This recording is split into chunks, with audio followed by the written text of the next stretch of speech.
Ikaw ba ay nagkaroon ng account restricted dahil sa identity confirmation failed tulad nito? Panoorin mo lang ang video na to at baka makatulong sa iyong problema. Buksan po ninyo ang inyong Facebook account at pindutin ang profile. Pindutin ang settings icon.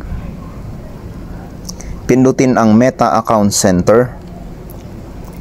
Pindutin ang personal details. Pindutin ang identity confirmation. Pindutin ang confirm your identity. Pindutin po ang protect your account dito sa baba. At dapat po naka-on yung ating two-factor authentication dahil requirement po yan sa ating gagawing process. I-back na po natin at pindutin itong nasa taas niya. Pindutin ang select.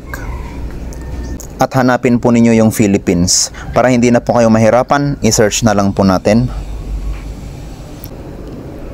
Pindutin ang personal ID or notarized document.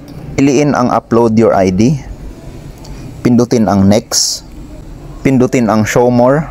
At pumili po kayo ng mga available IDs na pwede po ninyong ilagay. So halimbawa po ang meron sa inyo ay TIN ID. Pindutin lang po ito, tax identification card. At pindutin ang next. Pindutin ang get started para makakuha po kayo ng litrato ng inyong ID at isubmit po ninyo.